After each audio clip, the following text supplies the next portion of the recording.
YouTube friends, Carrie Knowles here, the Daydreamer. How are you all doing? I hope you're doing well and getting ready for New Year's Eve tomorrow. Toffee is already upset about this. I just wanted to come on and do a little Q&A because I had a high schooler, a local high schooler, choose me as their career influencer for their senior project this year. I'm a photographer and they are interested in becoming a photographer. So they chose me, they found me online, found my website, and emailed me. Yeah, so she called me on the phone on Friday. I don't know what today is. I think this was last Friday. Okay, this is Saturday, but I think this was last Friday. So I have the list of questions that she asked me, so we're just going to do a little Q&A here. And this is in reference to photography. So what are your duties and responsibilities was question number 1. Hi, Toffee. I am a solopreneur, I don't know how you say that, an entrepreneur who works for herself and by herself. I have on occasion hired a second wedding photographer here and there for a wedding, but I don't have any employees. I predominantly work for myself. I am registered with my state. I have an official business, you guys. I file taxes. And yes, I work for myself, with myself, and by myself. So my duties and responsibilities include everything. So I am the photographer, obviously. I am the owner of my business, registered as Sweet Dreams. So my duties include bookkeeping, marketing, photographing, editing. When I get home, I do the editing. And that's something that I have considered this year because I got so busy this past fall. And I did make a video about that if you're interested. I have considered maybe next fall hiring an editor. And yeah, I think that's it. Bookkeeping, managing, marketing, photographing, editing. Well, and customer service, because then afterwards I have to, if they ordered prints, because I do have a whole high school to myself, I have to order their prints, send them out, and then handle all of the parents' questions and emails of like 80 high schoolers. And then any other families and clients I get, babies throughout the year. So that is number 1. Number 2, what are your responsibilities in your department? We just covered that. Number 3, how are computers or technology used in this career? Well, my whole job involves computers and technology, starting with the camera and the equipment, the lenses, that's all technology. So you have the professional DSLR, the lenses, chargers. I don't use a tripod very often, but I have one. Video equipment. Sometimes I do videos. I'm making a video now, but I have been paid to do videography as well. And then computers, obviously, I have to upload the photographs, edit them, and then send them off. And then, of course, social media marketing, posting my photos, posting this on YouTube. Basically, my whole job is computers and technology. Number 4, what type of training or education will I need to get a job in this career in the future?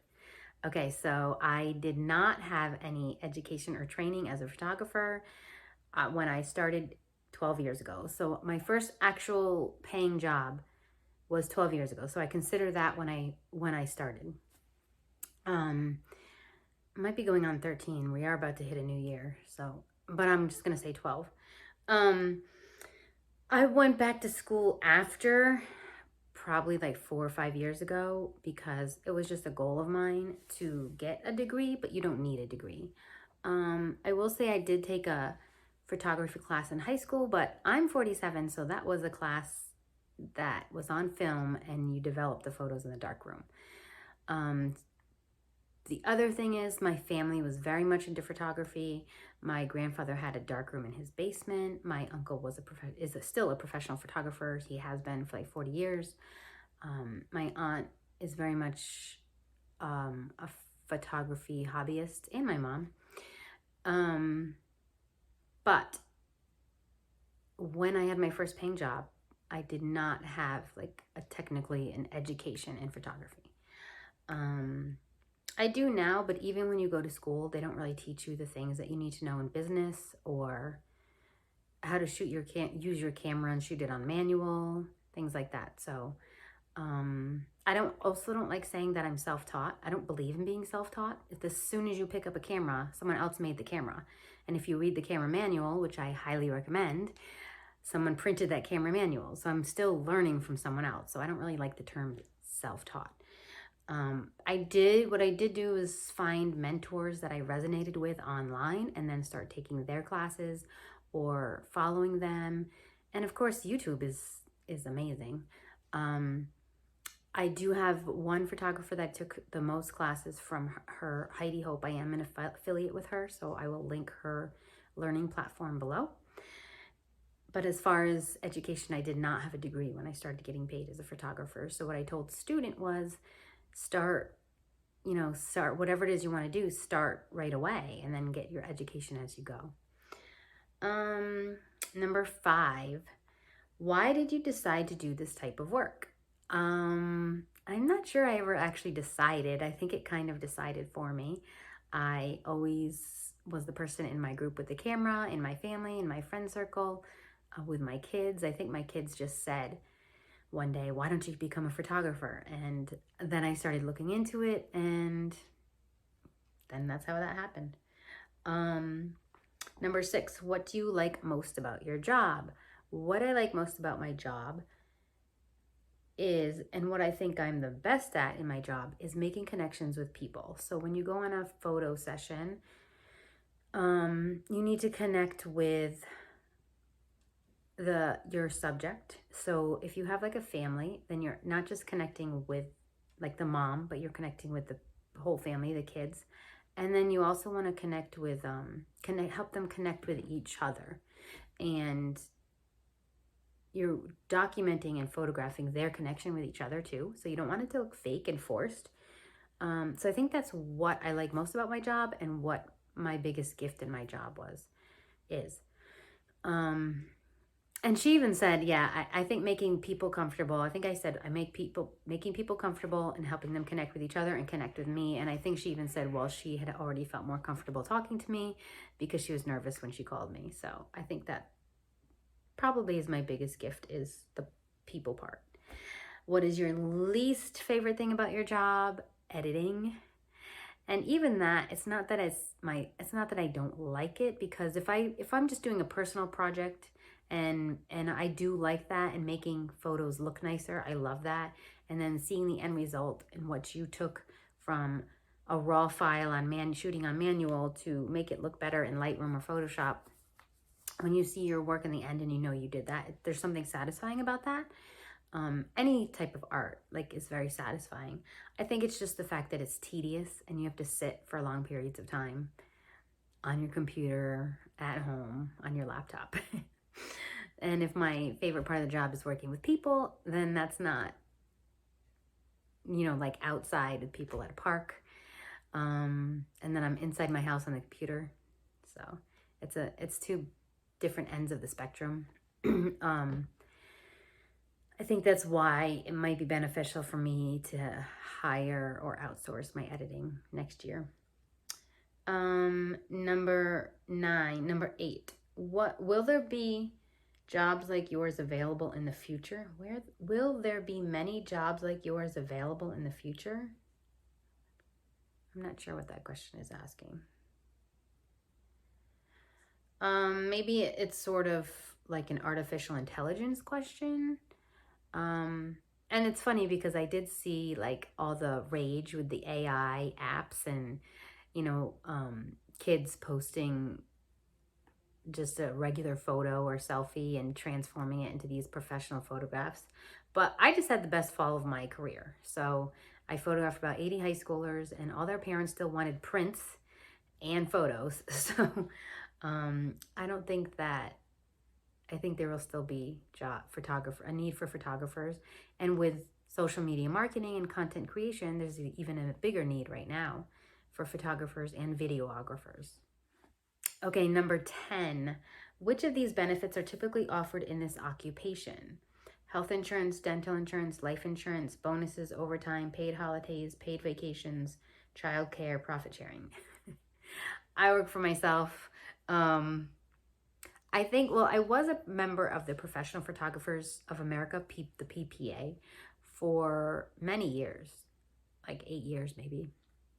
And they provide different insurance packages. So there's always an option somewhere. But when you work for yourself, you basically have to calculate and take into consideration your expenses versus your profit. And then you're putting your profit into things like these. I don't work for anyone else and nobody works for me, so I don't really need to consider these. You can get different kinds of private life insurances through a variety of, I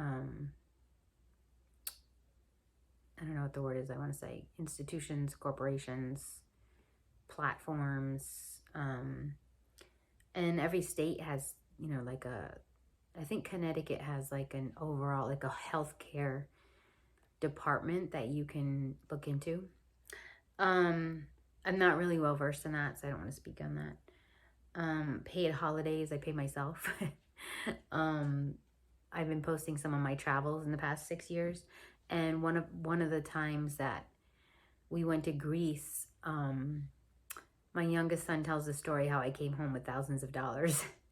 I didn't come home with thousands of dollars. I booked a wedding, and then so I took that money for that wedding, and we went to Greece because my oldest son was at the University of Crete. I didn't need childcare because I homeschooled my children. So yeah, that would be something to consider. 11, what other benefits are generally available for this job? Again, whatever kind of membership or corporation you want to join. There's probably so many.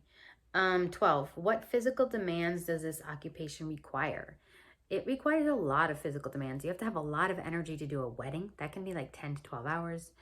Running around after children and at the park or the beach, photographing high schoolers. So basically for my high schoolers, they each have a 5-minute session. So over like 3 or 4 days. So if I have 80 high schoolers, they each have a 5-minute session. So I have to have energy because it's going to take a couple hours, 4 different days. So then I need energy to make sure that I'm self-disciplined and I'm going to edit them. Otherwise, I have people emailing me saying, where's my photos? 13, this is a lot of questions. What are the working conditions in this occupation? I make my own working conditions. And like I said, you have to be self-disciplined. This can be difficult if I'm not feeling good or I don't feel like editing. Or sometimes I don't feel like going out to a park and going to photograph people. But if I made the event and I made the date, I have to show up. So I think the working conditions are what you make them.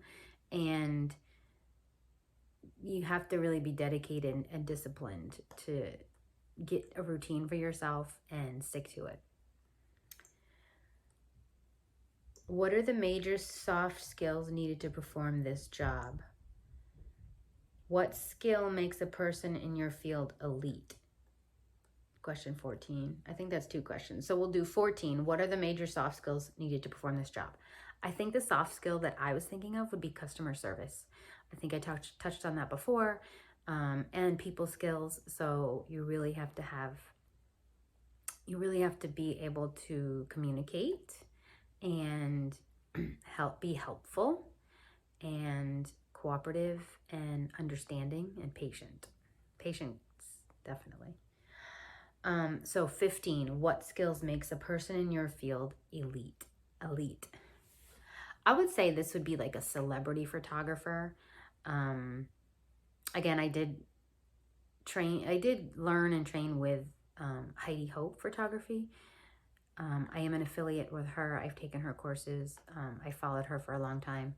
I would say she's probably the celebrity photographer I followed the most and learned from the most. I think what makes them elite is what makes her elite. She's a celebrity photographer, or any photographer elite. Another one that comes to mind is Twig and Olive. And I'll use those 2 examples because they're very opposite spectrums. Heidi Hope has a very light whimsical style, and Twig and Olive has a very natural, rustic style. So what makes them elite or like celebrity status, I think is, I heard someone say this when I was first starting out, is once someone can recognize your work and say, oh, it's their photo, so-and-so's photo, without looking at your website, that's kind of what makes you elite. Like, you have a certain style and nobody can really copy it. Even if you teach them, or like if I take a class from one of them, I still can't copy their photos. Like, they have, and I don't want to, because you want to come up with your own style and your own brand. So I don't try to copy them, but I have learned from them. I've taken a couple classes with Twig and Olive as well. And I've bought their presets, and then I've taken classes with Heidi Hope. So I've looked at both ends of those spectrums, and my photographs are nothing like either of theirs. But they both have that definite style. Like, you know, when you're looking at their photos, whose photo it is. And I think that's what would be the defining factor when wondering if someone's elite. I mean, art is subjective, these kinds of things are, but you know, if someone has a lot of followers and they're, you know, traveling nationally or internationally, and they're recognized as a celebrity photographer, that's probably the most determining factor, is their style of work and their brand of work. Those are the 15 questions that she asked me. I hope this was helpful in your photography career. If you're just starting out, feel free to comment below and let me know if you have any other questions. All right, I hope you enjoy your new year and have a great night. Bye.